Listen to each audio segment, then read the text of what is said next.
Most founders, this is a dirty secret, don't know that investors are human beings. It's a dirty secret. I know, don't tell anybody. And so we fall into FOMO. We fall into who we like personally that we want to actually follow up with and then proceed further along the process. You mentioned personal brand. That is the single best way that you can possibly stand out from the crowd, because the very first thing that I'm going to do, or one of the very first things, when Andy says that he's got a project that he wants investment for, is I want to see what Andy's digital footprint is. Where is Andy? And if all Andy's doing is having an intern post content under his company brand, I don't care about Andy. And so you are no different than anybody else. Welcome to Startups Decoded, where we uncover what it really takes to build and scale startups. I'm Andy Walsh, founder and strategist. Each week we will bring you actionable insights and real stories. Let's dive in. Hello and welcome back to Startups Decoded. My name is Andy Walsh. I'm the host, producer, all in one. Today we're joined by one of my favourite people, and I declared it earlier that he's my favourite Canadian, Dr. Ankur. Welcome to the show. You're my first doctor too, which I'm very excited about. Love it. I won't ask if I'm the first Canadian. We'll stick to me being your favourite Canadian. Thanks for having me on, Andy. My pleasure. And let's just make you my favourite person. Every time we jump onto a call, it becomes something where we both want to help each other. But I find that you somehow have this beautiful way of asking me questions and digging into me and somehow manage to take the heat off yourself. So today I'm actually quite pleased that I get to reverse that and interrogate you in the best possible way. Bring it. I welcome it. Well, today we're going to be looking at how good is your startup story, and your background and what you're doing now is right in the heart of storytelling. And I think it's really important. And there's a lot of change happening at the moment, biggest understatement of the year, as far as fundraising, building businesses, all the things that go around the life of a founder and being in a startup. So to kick things off, I love to be able to understand a little bit about your background, what you do. Being the first doctor, I think it's going to be really important to set up your path out of university into that world to pivoting into investment world. It's fascinating, and I'd love to be able to get into the detail of that a little. Yeah, 100%. So first of all, again, thanks for having me on. And where I started is, from university, went to chiropractic school. That was a 4-year journey post university. And so I ended up doing 15 years, all in the healthcare space, being a chiropractor and also an acupuncturist. So, and we'll get to more about the story part of it for startups, but you start to hear, every day you're dealing with patients. Every day is somebody's story. Every day went from a great time to a tragic time for me at that point because of just the pain and injuries that we were dealing with. But story was always a common thread. Did that for 15 years, but during that time, you also realize if you know anybody in healthcare, they don't care about money the same way. They don't want to talk about it. They say someone else is better suited to deal with it because they went to school for it. And so they will pass on all the responsibilities to somebody else to manage their own finances. So what had happened for me is first I became an edtech startup founder. So did Chiro for about 13, 14 years, became an edtech startup, made all the mistakes that I see everybody else making. And that's why I feel for them, because I've been there. And what ended up happening was I jumped back to being a chiro. So I took maybe a 2-3 year hiatus, went back, practiced for another couple of years, and then realized that the language of money is a universal language. And if you don't take care of that for yourself, you cannot blame that on anybody else. Nobody's going to take care of your money as if it's their money, regardless of what we think. They're putting food on their table with your money. And so you can never say, I didn't do this, I don't do this, and you can't put your head in the sand. So that's kind of where we got to. My wife's a dentist. So we're both healthcare, don't want to talk about money, don't care about it, somebody else can do it. And finally was, hey, if I'm not going to do it, I can't blame anybody else. And so it took all the responsibility. And the pandemic, it rolled around at the same time. I would say 2019 was when it started, the mind frame for me. 2020 was really where I took control of everything. Our investments, everything that had to do with what we were doing was on me. And so the pandemic came around. I got involved with crypto at that point. I had seen crypto through the media platform that I'm a part of now called London Real. Seen a couple of guests, never pulled the trigger, but it always seemed fascinating. Pandemic rolled around, same guest came back on, and I said, I gotta put my foot into this pool that we have here, this crypto pool. And so just kind of went down that journey, and lo and behold, the media company that I followed ended up creating a venture arm, an investment arm. And I was at the right place at the right time. And now I invest in early stage startups in the crypto space. And I get to help them manage the same mistakes that I made all throughout those years. I think it's really important. And any person who's in healthcare and taking care of other people, there's a certain set of skills that you learn to be able to listen, have empathy, and ultimately be a partner for them with whatever they're going through. And that could be something proactive, it could be intervention. There's a lot of things that you're dealing with, but you also get a really good taste into people's lives. If you go to any dentist, it's a bit harder because it's harder to talk. But when you go into a chiropractor, I became quite good friends with my chiropractor. He knew about my life. We'd have a chat. And I think you get this really nice litmus test and crowd feedback as far as the things that people are worried about, what they're doing, etc. And ultimately, people are sharing their stories with you. You get to have a connection. And as human beings, we're hardwired to tell stories. And we're going to unpack today a little bit about storytelling. But first, I'd love to go into London Real Ventures. It sits at this beautiful intersection of media and an investment syndicate, right? So how do those two things come together? You said that the media platform came first. Yeah, the media platform has been there for about 14 years. And I always say the best way to describe the type of media is think Joe Rogan, just more professional with higher quality production. That's the easy way to put it. None of the fun that Rogan gets to have. Let's just put it that way. But the platform's been there for a very long time. The stage has been set for guests across all different industries, whether it be, Robert Kiyosaki's, Grant Cardone's, Tim Draper's, all these kind of individuals, actors, celebrities. But there's also tech innovators, those who are playing in the investment space, all being sprinkled in at the same time. And so what we realized after 14 years was we've got a great platform for people to tell their story. The platform's always been about giving information and knowledge to the masses that otherwise wouldn't have it. So that's the whole point of that platform. And so if you're dealing in a very tech-heavy space, the most difficult thing for the founders is to get a voice out. But the most difficult thing for the audience is to actually be able to digest that story. And so we found that that's our sweet spot. We're able to package it in a way that people can understand it, are interested in understanding someone's story, and then taking them along the journey of why this is important in the future. So we're just at a good time, a great place with an already established platform. It's great. And as anyone who's a founder would know, getting attention, getting people who are your target ICP to engage, and that could be customers, it could be investors, strategic partnerships. There's a lot of people that need to be able to find out what you're doing. So having that at your disposal feels like a real superpower to be able to bring in founders that you invest in and amplify their story on that. So I think I read it's 5 million plus that you have on a database. Is that right? Correct. Yeah. Across the years on all different platforms. So good. And what type of people are we seeing on London Real platform? What type of people are guests? No, the audience. The audience? Yeah. I would say you're looking at more of an elderly crowd. I would say 40 plus, 35 plus is where we go. Now, being in this new blockchain AI space, now, of course, the audience has also gotten younger with that. But we are spread across the globe. I would say the heavy focus is North America and Europe is where we play the most. But we've got members across every different continent, pretty much every different country. A younger crowd is now cropping in, but I would still say the demographic is probably around 30, 35 plus. And as far as careers, are they founders? Are they investors? Healthy mix of both? All across the board. Those who are content with their jobs, who want more information, those who are looking to transition out of their job, those who are tech founders, and those who don't care about tech at all.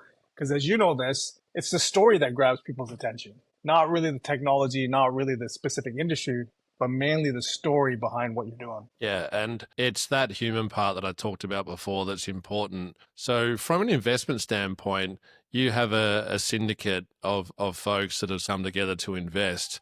So as part of that investment strategy, once you sign someone on, do they immediately get exposure through the platform? Do you wrap that up as part of your offer to your portfolio? The founder themselves, once we invest in them, that's part of what we do. And that's our value add. As you know, and as most founders know, you can get capital from almost anywhere. What's the value that comes with that capital? And for us, what's great is the unique value of a media platform. And so with all the founders that we invest in, yes, they get capital, but the meat of what we provide is bringing them onto that platform, letting them share that story and helping them craft that story as we package it out to the public. I guess to give that a bit more color, what stage are you investing at as far as startups? Is it consistent? Is it a mixture? I would say generally anything after pre-seed is where we play.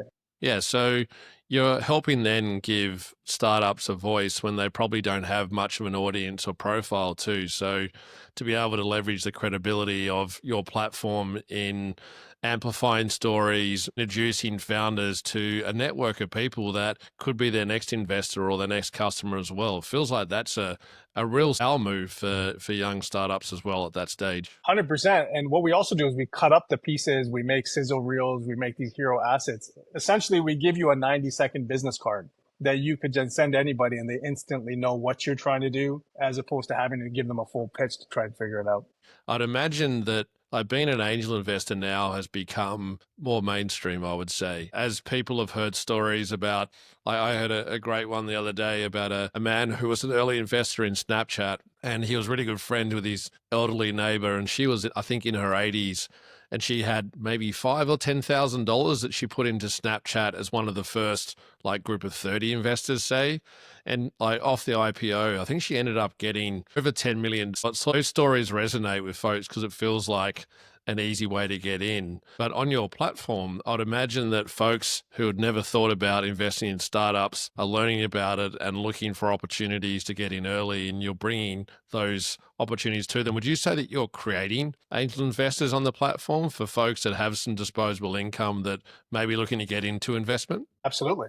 Absolutely. Like you said, a lot of times you don't even know anything about that world until you're shown something or you hear something. Even if someone were to say, hey, I made $10 million in an early stage investment, people don't know what that means. How do you get the deal? How do you get a part of it? What does it look like on the other side of things when you do invest? It's kind of a gray world that if you're not a part of that world, it's very, very difficult to get access to that information. So yeah, we're going to build some awareness and we're going to help people who do want to become angels if they fit the bill to be a part of what we do. So is that part of the content strategy then, is not just presenting businesses, but actually talking about the industry at large and stages, intel, things that allow people to be empowered to be able to take their own steps into investment or startup? Yeah, look, I would say that the media platform, once the founder comes on, we try and make it all about them, what their story is, where they are in their journey and kind of why we want to highlight them going forward. What we have done is we have created some courses along the way, in particular when it comes to the crypto space, how to get involved, how to understand the space. And then as you get more comfortable, then there are ways to then become part of the investment group. So that is a part of it. But I would say when you come on the media platform, we want to make it all about you. But by doing that, you now give awareness to other people who may be interested in what you are doing. Yeah, great. And for you then, as far as your role day to day, are you sitting on the media platform side and the investment side, or are you purely on investment now? Yeah, I'm purely on the investment side. We've got the media team that have been doing it forever. So I don't get in their way. They don't get in my way, but we make sure that we marry the two together. Yeah. And then talk us through a little bit more about the syndicate, as far as if you can share anything about AUM, funds, where you're at sort of with your growth at the moment. Yeah, I would say that we've been there since about 2022 is when we started. We've invested probably in close to 100 deals, maybe a little bit more than that. Over that time period, we've invested over $20 million throughout the process. And look, the beauty about what we do with our investors, with our investor base, it's not you giving me your money and me making a decision for you. We bring the founders on, we have a nice chat, we do it in front of our investment group. Every single investor gets to decide if this is something that resonates with them. And then they go ahead and make their investment in that way. I'm always fascinated. I had Helena Wasserman on, and she was episode 1. So she got all this started for me, and she's part of a syndicate as well, specific in climate. And they have the same approach as far as getting the masses ultimately aligned on where they invest and where they don't. If you've got a lot of people, what does that approval process look like? Do you have a majority like you would have in a vote situation? Obviously, it's going to be impossible to get 100% of everyone aligned on that. So are there sort of like rules around how you start to make those decisions? Yeah, I mean, definitely we want a majority, right? We look for, anywhere from 85 to 90% plus acceptance rate for the deals that we want to be a part of. Ultimately, what we also want to provide to our founders is 50 to 100 plus investors, angel investors, who are organically and actively promoting them because they love them, not because they've been told to do so, not because they've been incentivized. So naturally, we want the majority to be in on it. Yeah. And are they the type of folks that can help early stage businesses connect to customers? Do they have networks of their own? And does that sort of become part of their sort of modus operandum? They can. I will say this though. I mean, typically we look for a little bit more seasoned of a founder and team. And so majority of the times they have things that are already rolling in whatever fashion that they like. And if they need help from us, great. It's more of a cherry on the top than it is a necessity for the startup founders that we pick. So for people that don't know much about syndicates, talk us through a little bit about how they work. If you've got a group of people that are investing into a pool, then you have other people that are actually looking at deal flow and implementing that. How does that sort of workflow come to life? Yeah, look, I mean, if you're part of a group, you're going to be presented with deals, with projects. And there may be one member doing that deal, full sourcing. There may be multiple. It really depends on the size of the team. And then what will happen is there will be a filtering process for those deals, those projects. The team members themselves will decide, okay, look, these are some of the best ones that we think that are going to make it, or the best ones that we want to just present to our group. And so they will present that to the group. Now, how it's presented always differs. It could be through emails. It could be through, Telegram chats, messaging platforms, whatever, Discord, however they kind of manage their group setting is where they will kind of fit their actual deal flow in. And then people will decide. For us, we like to have Zoom calls. We bring our founders on. We have whoever can make it on that as an investor base. They get to watch them. They get to see them in real time. You get to hear directly from Andy about why he thinks what he's building is amazing. I get to hear your passion. Are you in it just for the money? Those little intangible things that I can't pick up just from a deck, we like to present to our group. And then after that, there are different platforms that allow you to invest through them. So if you're looking at an equity deal, it could be AngelList. It could be Carta. It could be a whole bunch of things. If you're in our crypto space, we've got other platforms that will allow you to do those token investments that way. Yeah, great. That's so helpful. So if you're a founder and you're looking for investment in that pre-seed stage that you play in, would you say that how they approach their conversation for pitching and presenting is different to a more traditional VC as far as how they present the approval process, due diligence, or do they run sort of fairly similar apart from obviously having a collective of folks that need to buy into it? So I will say this, me, I think regardless of how you're doing your raise, it's always about the relationships, always about the relationships. So whether you're going to go to a syndicate, there's still going to be someone who is the point person for you.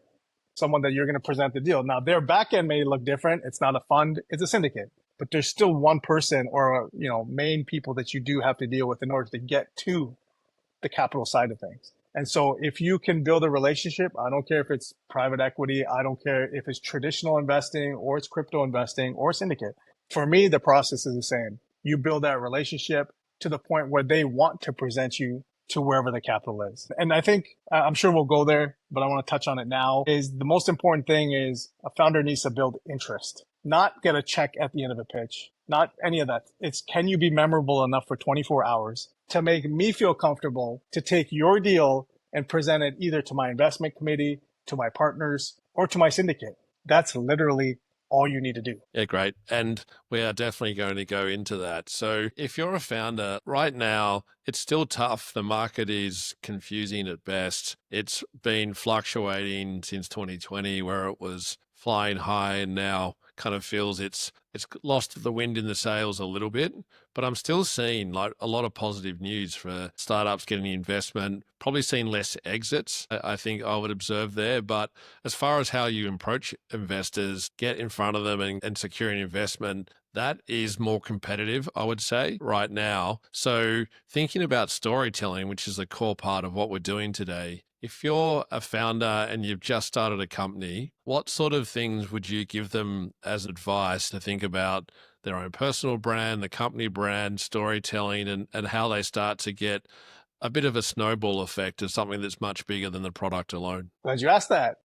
Most founders, this is a dirty secret, don't know that investors are human beings. It's a dirty secret. I know, don't tell anybody. And so we fall into FOMO. We fall into who we like personally that we want to actually follow up with and then proceed further along the process. You mentioned personal brand. That is the single best way that you can possibly stand out from the crowd, because the very first thing that I'm going to do, or one of the very first things when Andy says that he's got a project that he wants investment for, is I want to see what Andy's digital footprint is. Where is Andy? And if all Andy's doing is having an intern post content under his company brand, I don't care about Andy.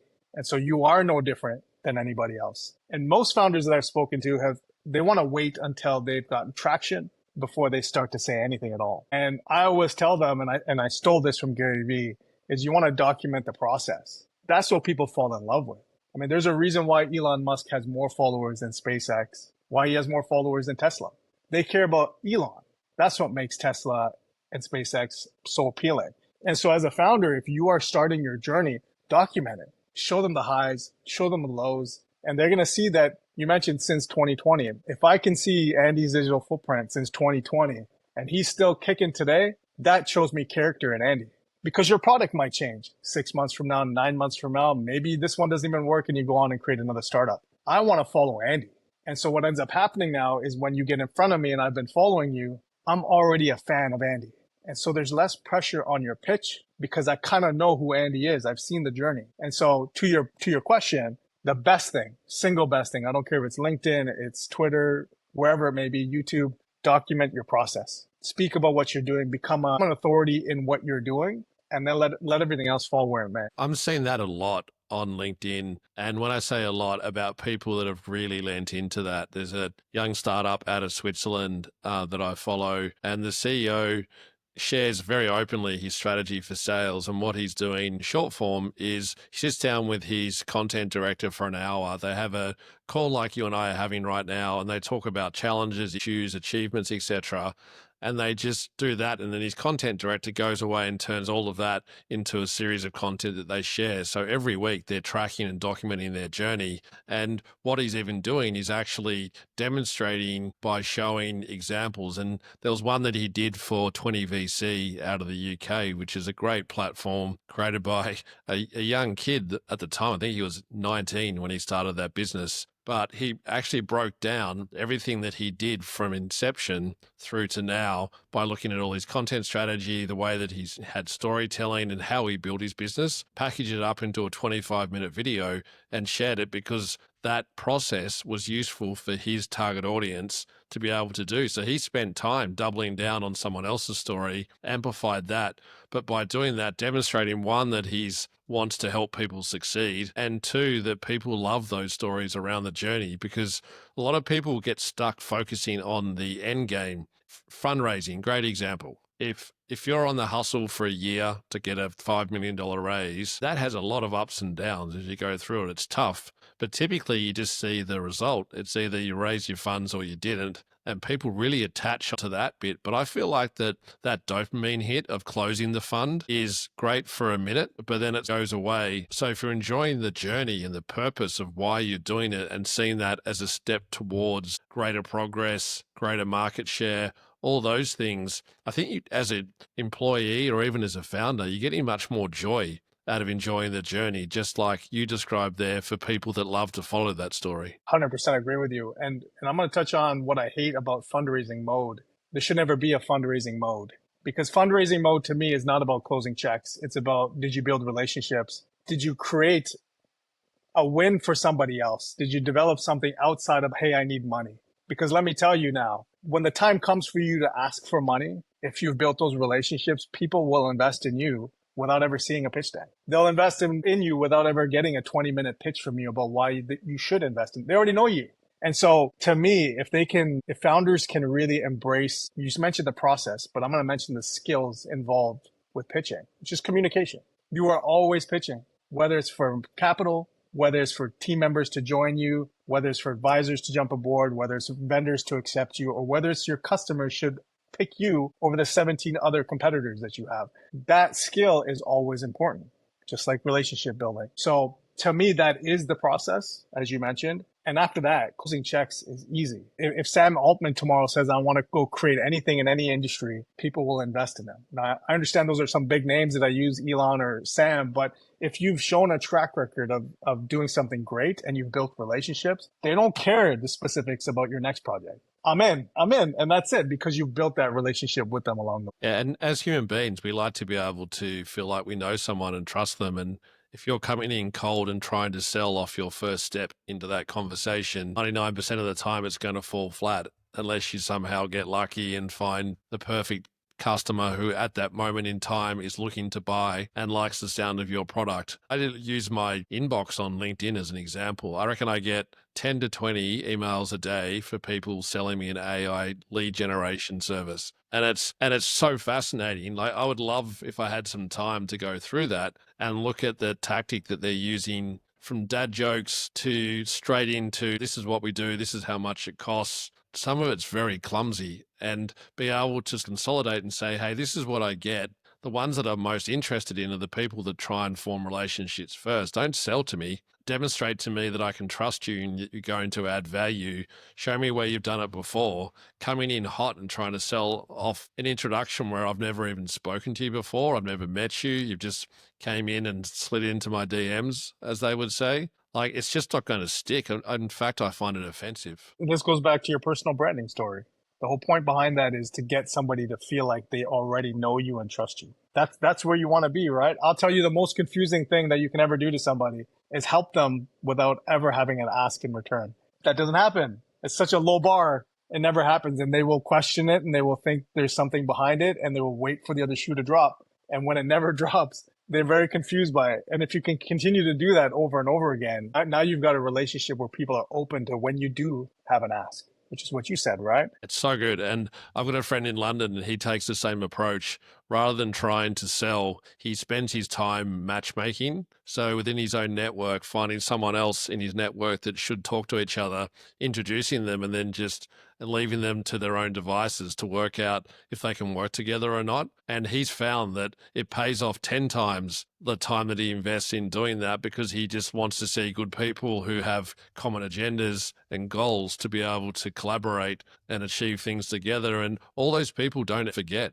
They're like, oh, remember Tim connected us at this point. So they go, oh, Tim, by the way, I know you're doing this. Here's a person that I know. And he just gets lead after lead after lead from all these people that he's just helped on their journey. 100%. I always say that if you can help somebody else win, they will always remember you. They'll always remember you. And if you can do that repeatedly, they will trip over themselves to try and help you. They want you to ask them. And so really it's about when is the right time for you to ask, and everyone is there to support you because you've helped everybody else win. And so again, same part of the journey when it comes to a startup founder. It doesn't mean that you're going out trying to connect everybody, but it also doesn't mean that everybody you see is an investor and you're going to pitch them.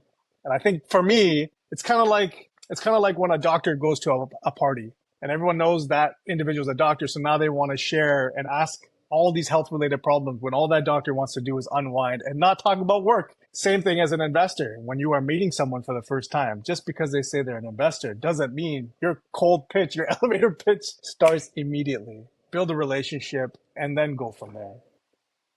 I see it myself all the time. I do a lot of events here in New York. And if there's any VCs in the room and founders get a sniff, it's like, I don't know the best way to describe it, like a bunch of pigeons on some seeds on the ground. It's a lot. And it's fascinating, the different approaches, but going straight in off the bat, it's not going to land well. So it's demonstrating value in what you're doing. And I know one of the things that you talk about, I follow your content a lot. It's always very insightful. Paraphrasing here, but I think you talk about long-term value-driven relationships. And that is the I guess the truth that goes behind who you are and what you're doing, and just sharing, just being informative and demonstrating your hustle, demonstrating your thinking, your innovation, your team, all these things. That's inspiring. Even if you don't want to invest, that's what people lean into. 100%. And look, from an investor standpoint, what's the scariest thing? Is you're going to take my money and run. That's the biggest risk, right? No matter how much you may have had a conversation in a condensed amount of time, that's still always the risk. So if you build the trust, if the character that I'm dealing with, I don't have that worry or less of a worry, I'm good. And so when you're saying about having long-term value-driven approach, when people know you're in it for the long haul, that worry is significantly reduced. When they understand that you're trying to build your team up, when you're trying to do good and make an impact and help customers, everybody, I don't care what they say ROI, everyone talks about ROI, but the real impact is helping long term. Everybody wants to leave somewhat of a legacy. And so all those who said that they early invested in Uber or Facebook or Snap, they can say that millions of people got to experience a certain value because they were an early stage investor.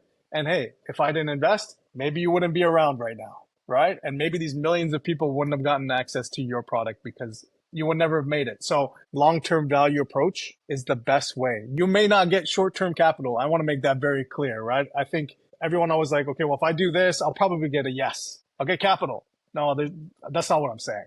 You may not get it as quickly as you want it, but over time, the process then becomes easier. And then you get to a point where you're saying no to the money.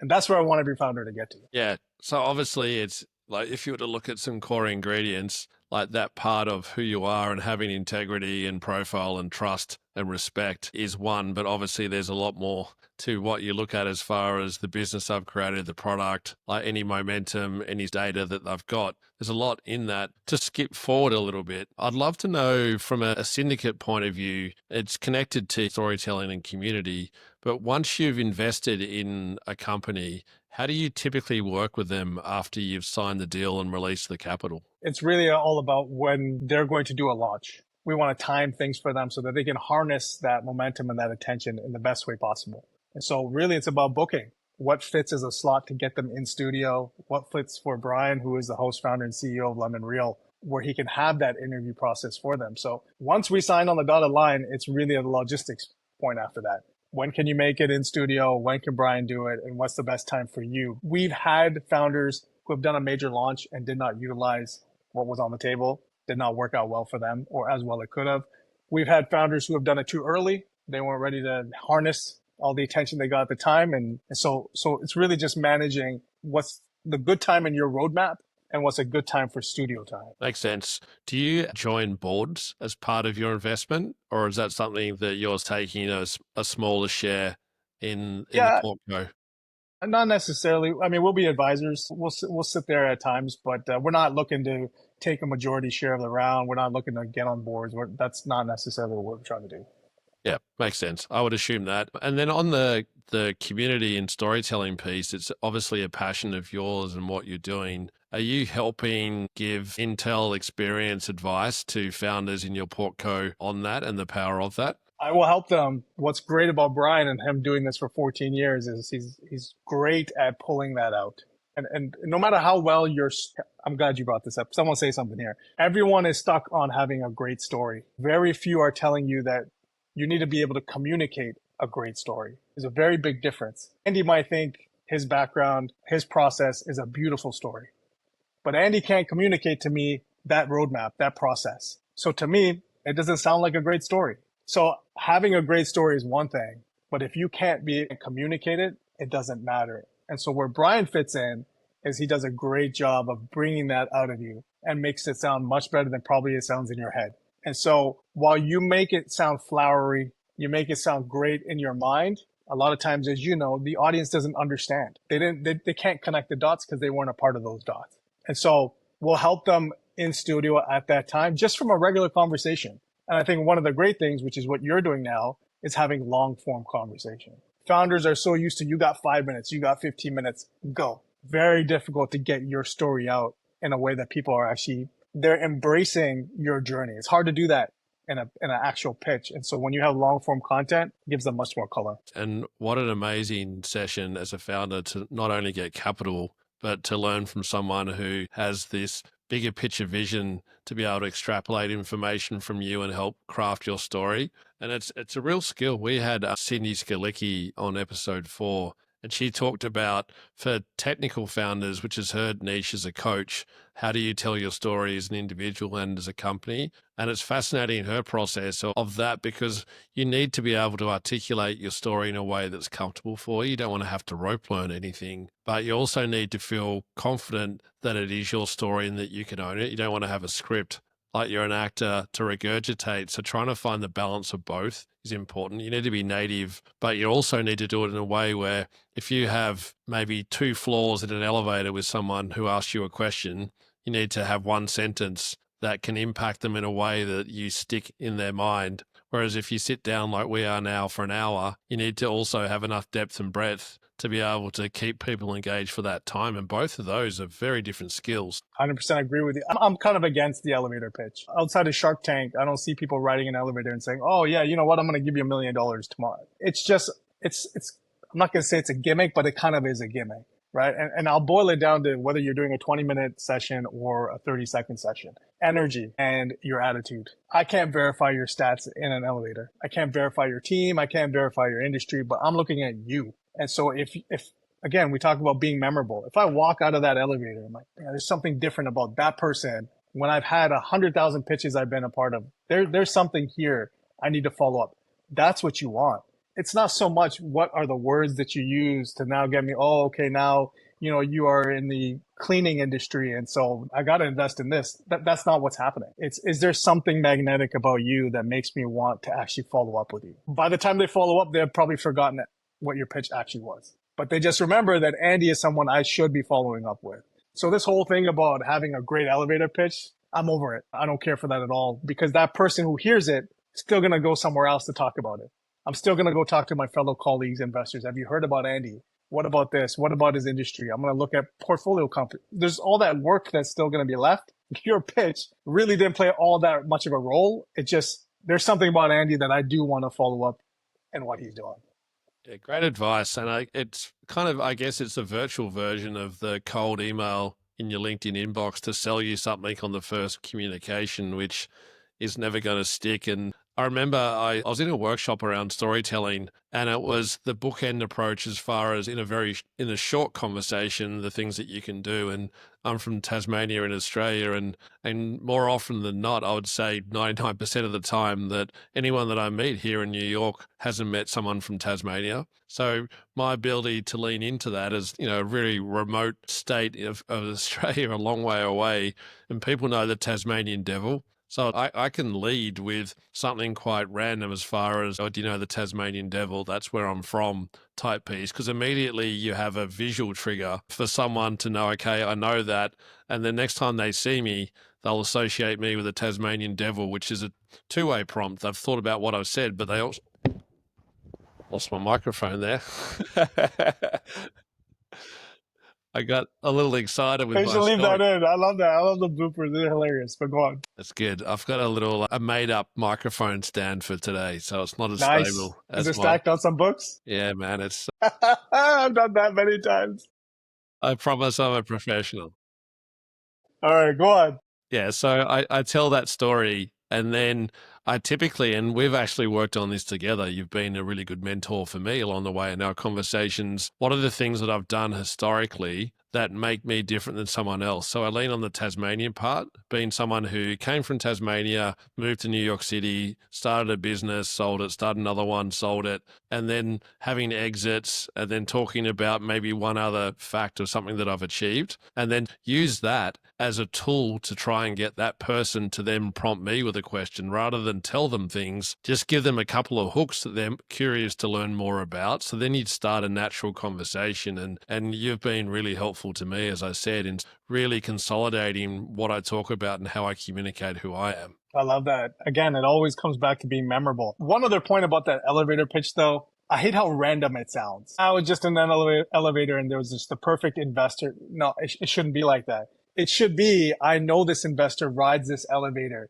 every day at this time. And I've done research to find mutual connections. I've done the work before I ever step foot in that elevator. So while to that investor, it looks like it's a serendipitous meeting, I've done the work. I know how to be memorable. Hey, oh, you're so-and-so. Great. That's amazing. I had just had lunch with a mutual contact, right? I'm Andy from Tasmania. And there's all these little things that are going to click that make you different. But there's nothing more to stand out than an investor seeing a founder that's done the work. Yeah.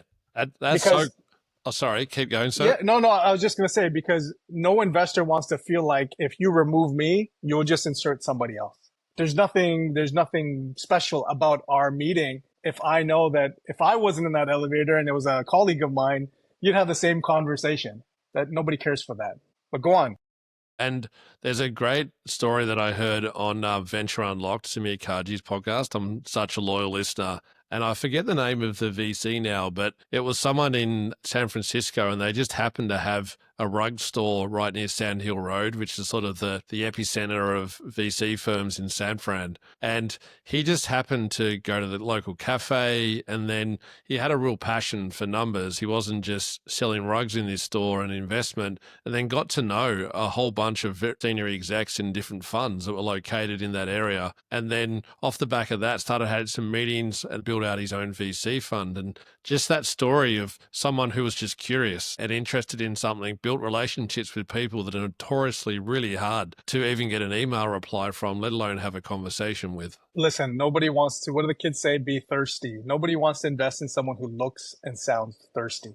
It's kind of like dating, right? The more you are, hey, I want to date you, the other person kind of turns it off and says, yeah, I mean, you probably do this with everybody. So no, I don't care to date you. It's very similar in the investment world. If you come across as desperate, already there's a point of, there's already an uphill battle for you. So just to your point, that person made relationships. He didn't go there and start saying, give me a job, give me a job, give me a job.